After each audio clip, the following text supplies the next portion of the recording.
네, 떠도는 여러분의 고견을 떴습니다. 어떤 분이 이거를 제보해 주셨는데요. 긴급 분석이라는 그 메모 형식의 분석 그 보고서 같은데 이게 어떤 분이 작성했는지는 모릅니다. 당 관계자가 작성했는지 아니면은 언론 관계자가 작성했는지 모르는데 어떤 분이 저한테 제보해 주셨는데 제보해 주신 분 성함도 제가 알려드리진 못합니다. 긴급 분석인데요. 일단 그대로 읽어드립니다. 포인트별로 이렇게 한 거예요. 자포자기한 문형배 윤석열 탄핵 포기, 애초 일정 뒤집고 한 총리권 먼저 선고, 한덕수 총리권 먼저 선고, 사실상 윤석열 탄핵 불가 인정한 조치, 그리고요 헌재 이르면 다음 주 한덕수 탄핵 심판 선고하기로, 헌재 관계자 핵심 국가기관은 대통령 탄핵 선고와 무관하게 신속 결정 필요. 정작 헌재는 그동안 일관되게 윤 대통령 탄핵 심판 최우선 처리 방침 천명. 대통령 탄핵되면 총리 감사원장은 자연히 자리 상실에 미리 결정 필요 없다는 논리. 이 방침은 문형배, 이미선 등이 주도한 바 타 재판관들 반발 추정. 이는 문형배와 이미선의 타 재판관들에 대한 영향력 상실 반증. 헌재를 장악하지 못한 문형배 등이 마은혁 권한쟁의 심판 선고를 서두르는 이유. 한덕수 총리 탄핵 심판은 기각 가능성 굉장히 높아. 이 경우 민주당의 무분별한 탄핵 추진에 대한 비판 여론 확산 예상. 한 총리는 바로 직무 복귀하고 마은혁을 임명할 가능성 없음. 일련의 헌재 동향은 문형배의 일방적인 탄핵 심판 진행 및 편향성에 중도 보수 재판관들의 반발이 격화되고 있는 것으로 오늘 최후 변론에서 대통령 완승평가가 나오는 가운데 3.1절 집회를 기점으로 사실상 헌재는 기각으로 입장 정리할 전망.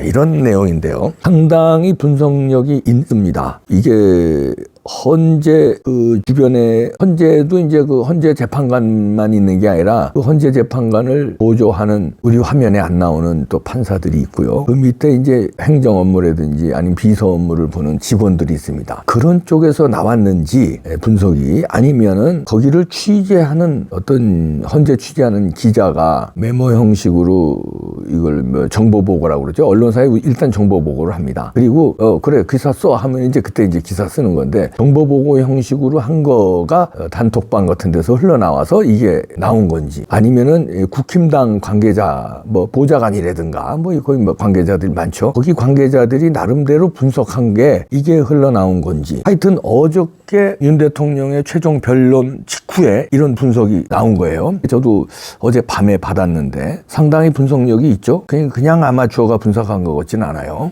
이제 이 분석의 핵심은 그겁니다. 문형배, 이미선이 조금 달라졌다. 왜냐하면 이제 윤석열 대통령 탄핵 인용으로 몰고 갔는데 몰고 가다가 보니까 반발에 부딪히는데 같은 헌법재판관 8명 중에 뭐 중도 보수 성향이 이거 있잖아요. 이진숙 방통위원장 탄핵 때 4명 기각한 의견을 가진 4명. 이분들이 아마 이제 그런 쪽인데 반발이 막 이제 튀어나오고 그다음에 여론이 심상치 않거든요. 일단 지지율 면에서 심상치 않고 그러니까 약간 기가 죽었는데 이러니까 요걸 모면하려고 탄핵을 당했던 한덕수를 탄핵 심판을 먼저 해서 윤 대통령 탄핵 심판보다 먼저 해서 기각을 시켜서 기각을 시킨다는 거는 한덕수 총리를 다시 돌려보낸다는 거 아니에요? 총리로 살린다는 거 아니에요? 총리로 살린 다음에 여론을 조금 약간 말하자면 무마한다 이런 얘기인데 그래서 그동안에 일관되게 윤 대통령 탄핵을 우선 먼저 처리해서 인용시켜서 윤 대통령 날리겠다는 일관된 입장이 조금 변하고 있다 이런 건데 그거는 내부의 반발도 있지만 내부의 반발 그 다음에 외부에 대한 그 여론 확산 이런 게 겁을 먹었다. 문형배, 이미선이 그런 얘기입니다. 그래서 한덕수를 바로 복귀하고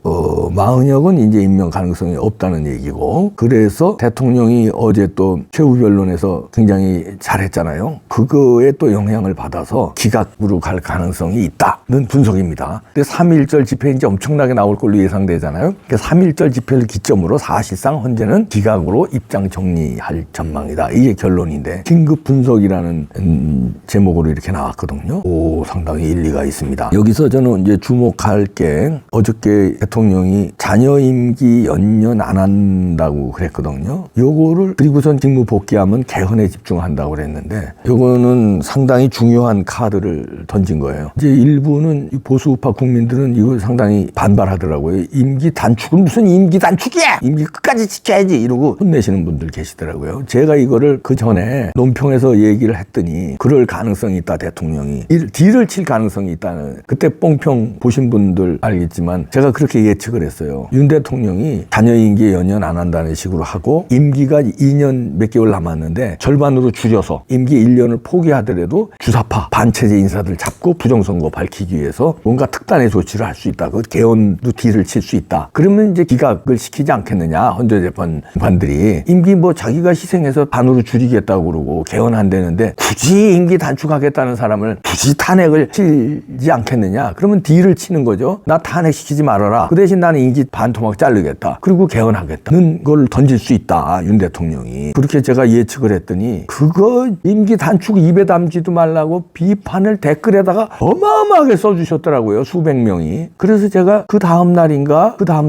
날인가 하도 댓글이 험악해서 구독자님들한테 제가 손을 들고 그 영상을 내렸어요. 그런데 뭐 제 자랑이 아니라 윤 대통령이 제 예측대로 지금 최후 변론에서 했잖아요. 자녀 임기 연연 안 한다. 직무 복귀하면 개헌에 집중한다. 이게 그 말이거든요. 그러니까 임기 단축을 해서 내가 외치에 전념하겠다. 내치는 이제 한덕수 총리가 돌아오면 한다는 거 아니에요? 그리고 개헌에 한다는 건데 그 개헌은 이게 들어갈 가능성이 높습니다. 그러니까 그 국회 해산권. 지금 국회의 난동 때문에 나라가 이렇게 된 거 아니에요? 국회 해산권을 그리고 뭐 중임제로 간다든지 그건 뭐 저쪽 놈들이야 이제 그 내각제를 원하겠지만 내각제까지는 안 갈 겁니다. 아마 그런 거를 개헌으로 놓고 그럼 개헌으로 하면 이제 민주당을 끌어들이는 효과가 있어요. 개헌에는 이재명 빼놓고는 민주당에서도 원하는 놈들 많거든요. 그러니까 민주당도 좀 싹 이렇게 뭐 사탕 주면서 얼르고 뺨 매기시듯이 일단은 윤 대통령의 목표는 자기가 임기를 채우고 뭐 대통령을 1년 더 하고 안 하고 이게 목표가 아니라 윤 대통령 목표는 분명해요. 반체제 척결하고 부정선거 척결이에요. 그 두 마리 뚜를 잡으려면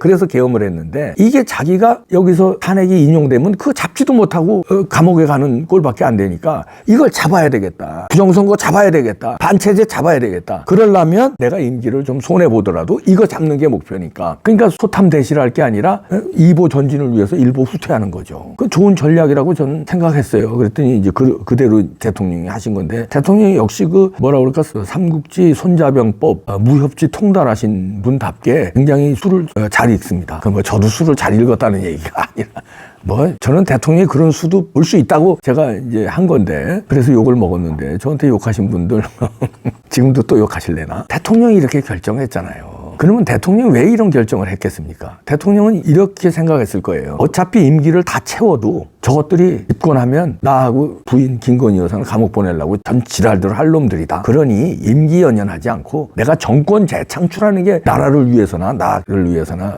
김건희 여사를 위해서나 정권 재창출이 우선 가치이지 않겠습니까? 우리도 원하는 게 정권 재창출이잖아요. 애국 보수 진영. 그러려면은 내가 임기 1년을 더 하고 안 하고가 중요한 게 아니라 정권 재창출에 토속을 놓는 게 중요하다. 민심을 잡는 게 중요하다. 그러려면은 임기 1년 내던져도 민심 잡는 게 중요하다. 그래서 그거를 민심의 소용돌이로 정권 재창출로. 그런데 가는데 부정선거 딱 잡고. 그럼 부정선거 못 하잖아요. 부정선거를 놔둔 채 선거를 하면요. 이번에 무조건 당해요. 근데 부정선거를 때려잡고 정권 재창출은 갈 수 있다는 얘기죠. 부정선거가 없으면 정권 재창출이 가능한데 부정선거가 있으면은 걔네들이 이번에 또 실수로 0.7% 차이로 실패할걸요? 절대 그렇게 안 하죠. 그냥 이기기 위해서 무슨 짓이든지 다 하죠. 지난번엔 계산 미스였다면 이번엔 절대 계산 미스 안 하죠. 넉넉하게 이기게 하겠죠. 그러니까 윤 대통령은 그런 수를 다 내다본 거죠. 그래서 정권 재창출을 위해서는 내 임기 던지고 일부 던지고 반은 던지고 그 다음에 부정선거 없애면 그게 정권 재창출로 간다. 그리고 부정선거 없애고 여론을 우파에 유리하게 하는 게 임기 단축이다. 그러면은 중도들도 자기가 희생한대잖아. 임기 단축한대잖아. 임기 연연 안 한대잖아. 자녀 임기. 얼마나 희생하는 거냐. 이러면 여론도 윤 대통령한테 유리하게 조성된다는 거죠. 그럼 윤 대통령한테 유리하게 조성된 여론은 국민의힘 후보 그게 김문수가 됐든 누가 됐든 그쪽으로 몰아줄 수 있다는 얘기. 그럼 정권 재창출하면 이재명 같은 놈들 감옥에 가고 왜냐하면 재판이 이어질 거니까 감옥에 가고 그 다음에 부정선거 없는 세상 만들고 그 다음에 5년 더 하면은 이제 완벽한 자유민주주의 체제가 틀을 잡는데 여기서 정권 재창출이 안 되고 부정선거에 의해서 이재명이 대통령 되는 순간 윤 대통령도 감옥 가고 그 다음에 보수는 괴멸되고 대한민국은 어려워진다. 그러면 비장의 수를 쓴다. 이게 이런 비장의 수 아니겠습니까? 그래서 저는 대통령이 아주 그래서 잘하셨다고 보고요. 기각의 가능성이 그렇다 보면 이것 때문에 커지지 않겠느냐 봅니다. 큰 틀에서 여러분들이 윤 대통령을 이해하셔야 돼요. 임기를 왜 손해보느냐 이렇게 작은 틀로 자꾸 공격하지 마시고 윤 대통령을 이왕 응원했으면 끝까지 화끈하게 밀읍시다. 윤 대통령의 생각이 옳다고 무조건 믿고 끝까지 우리가 지켜내야 돼요. 3.1절 날 마지막으로 완전히 윤 대통령을 옹호하게 간담이 서늘하게 우리의 응집력을 보여줍시다. 잘 될 거예요. 사무라이 점프 최후의 비수입니다. 어깨를 쓱 내주고 칼이 쭉 들어오면 상대의 심장을 쭉. 대통령 대단하네.